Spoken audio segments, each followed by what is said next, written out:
So we continue with the derivation of classical ideal gas, three-dimensional system, and to evaluate its and to find an expression for its partition function. Considering that the system belongs to canonical ensemble, and for that purpose, in the last video, we have calculated or derived the partition function up to some extent. So the expression was Qn is equal to Qnvt is equal to 1 by h raised to 3n n factorial integral 0 to infinity e raised to minus beta h qp d omega. So this was the expression which we evaluated in the last video. Now we continue with the derivation. So we are basically here what? We are dealing with a system of n identical particles. And one can always assume that n identical particles or n identical molecules. And these molecules are assumed to be monatomic.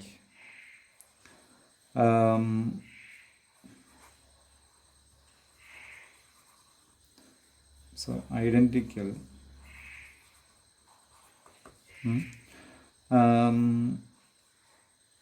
And we assume that all these particles are monatomic.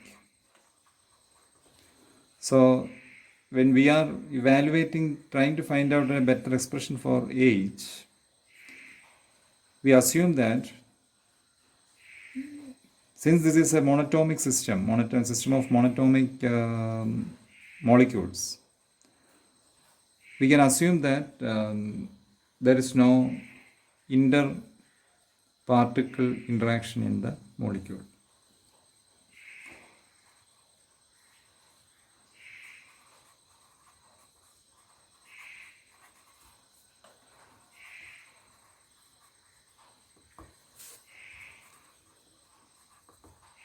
Inter-particle interaction is absent. Right. So therefore, my job becomes easier when I consider that the energy of the system is fully kinetic. Okay, so therefore, I can write it as H of Qp is equal to sum over I equal to 1 to n pi squared by 2m. Pi squared by 2m. So I substitute this expression into here. Then I can write Qn Vt is equal to 1 by n factorial h raised to 3n integral e raised to minus beta by 2m in the sum over pi squared, and of course I can write d omega as products, right? Product from I is equal to 1 to n d cube qi d cube pi. Right. So therefore, now in this system, in this equation, it suggests that there are two kinds of integrals. Right? One integral is over the space coordinate, and another integral is over the momentum coordinate. So we will, when we need to find out a better expression, better simplification for this integral, we need to conserve that point. So let's do that.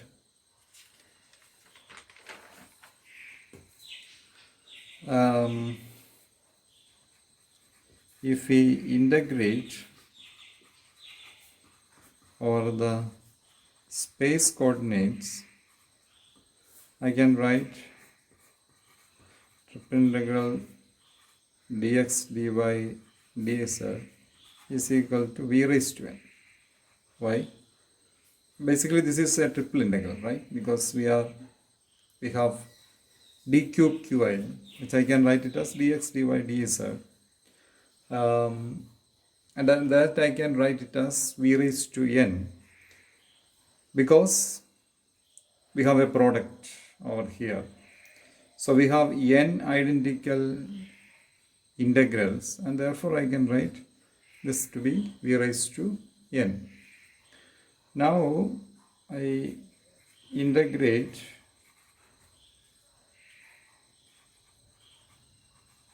over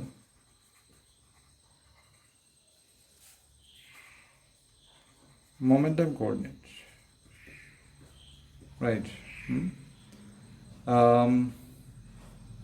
Which means that now I have dpx dpy triple integral dpx dpy dpz, right? Now in order to evaluate that, let me assume there's a sphere, there's a momentum sphere. So how do I evaluate this triple integral? So I assume that there is a sphere like this. Okay. And I take a shell out of that sphere.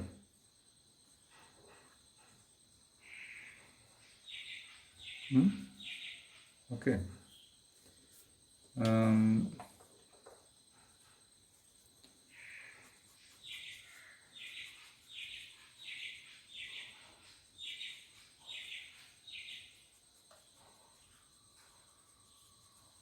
Take a shell out of that, and let me assume that this is the momentum sphere, right? P is the radius of that, and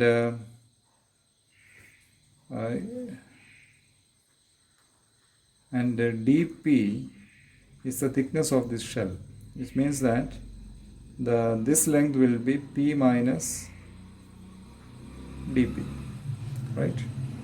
So if I need to calculate that, I will take the volumes of the sphere with p and the volume of the sphere with p minus dp radius. So then I will get how much is the total volume of this shell dpx dpy dpz, right? That gives me the volume is what I should be getting for the result of this triple integral. So what can I write? 4 by 3 pi p cube minus 4 by 3 pi p minus dp the whole cube, right?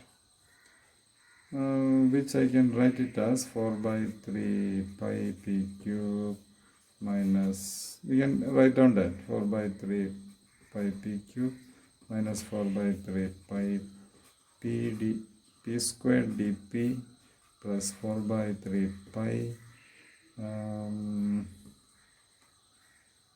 that's 3 p dp squared minus 4 by 3 pi dp cube.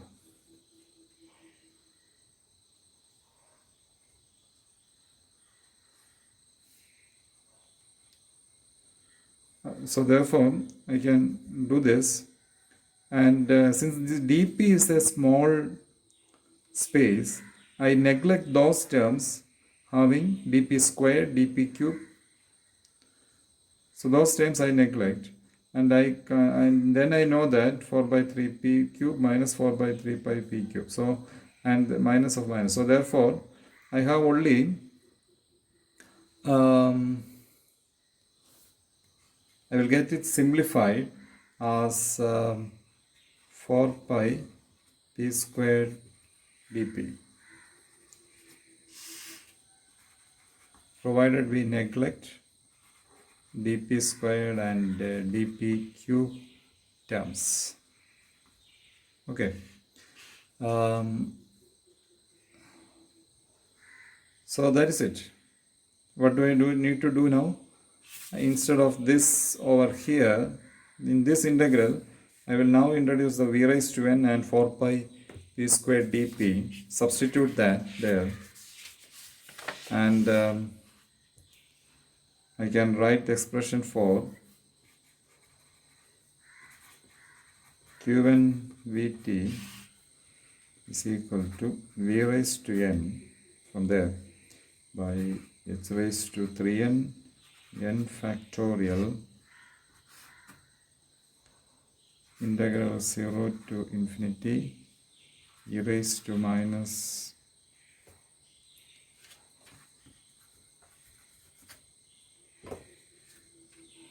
e raised to minus p squared by 2m. I take the beta also downwards. This beta, I take it as beta is equal to 1 by kt, right? So is e raised to minus p squared by 2m kt.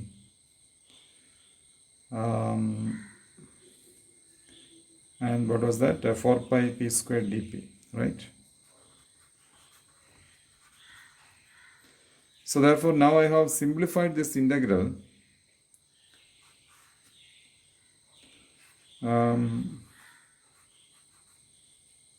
Just one. So now basically I have simplified this integral and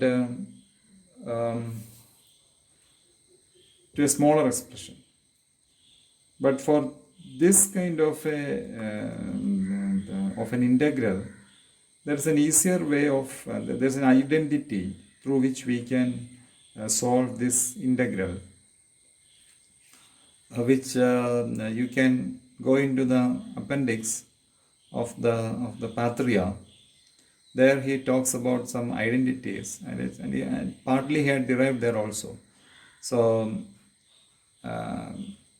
you can go to the appendix B14, appendix B for equation number 14, and there he suggests a simplification based on gamma function for integral 0 to infinity e raised to minus alpha y squared y dy.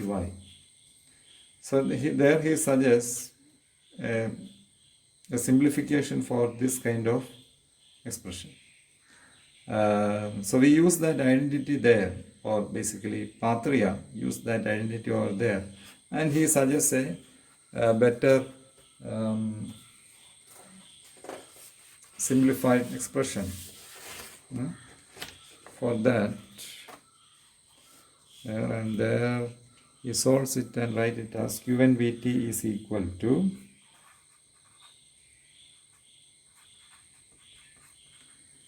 v raised to n divided by h raised to 3n n factorial.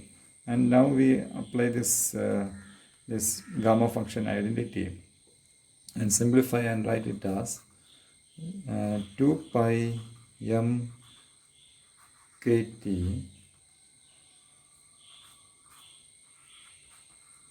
raised to 3 by 2 raised to n. This n comes from here, the raised to n. So this is the expression for the partition function of a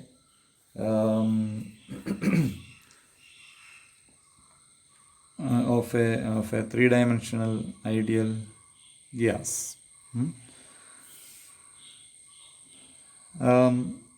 We can always simplify this expression further by using, so depending on the kind of problems which you get, you can use this expression, or you always utilize alternate expressions. So this is a system where we have n particles. Okay. If this was a single particle system, of course I can substitute like here q1 raised to n by n factorial. Okay, so that kind of a system still exists. So then you know what is the q1 value there. So the q1 is v into 2 pi mkt raised to 3 by 2 divided by h cube. That is the q1. So if it is single particle partition function, if that is needed to be evaluated, then q1 you will get from this expression straight away. And another way of simplification is that it can be expressed in terms of the de Broglie wavelength. So de Broglie wavelength is, the expression is lambda is equal to h by root of 2 pi mkt. So if I substitute that over there, I can write it as 1 by n factorial v by lambda cube raised to n. So I'm not sure if you came across this term, the de Broglie wavelength. So basically we discussed that when we talk about the particle wave duality of the quantum mechanical or the microscopic systems. So basically the Broglie wavelength is the wavelength associated with the Broglie waves. So physically there is a very great significance for somebody to evaluate the value of de Broglie wavelength, because physically it provides us a limit which categorizes if the particle is distinguishable or indistinguishable. So therefore many times the lambda comes into lambda through which it is represented.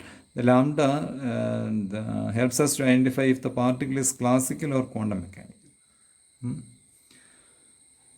So the idea is that if the distance between the two particles, if it is bigger than the de Broglie wavelength, the particles are classified to be distinguishable. In the alternate case, where it is lesser than the de Broglie wavelength, they are considered to be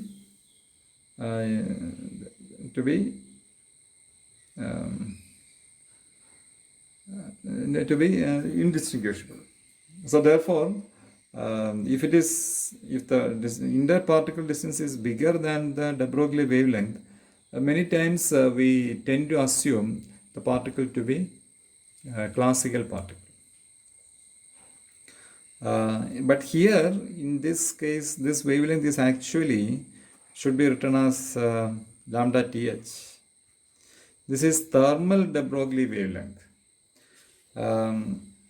Something similar to the concept of same as the de Broglie wavelength. Basically, the thermal de Broglie wavelength gives us an average lambda of the gas molecules in an ideal gas at a specified temperature. So only thing is that now we have the partner along with the particles dynamics, you have a thermal quantity also in place. So this T is actually that temperature at which the system is placed.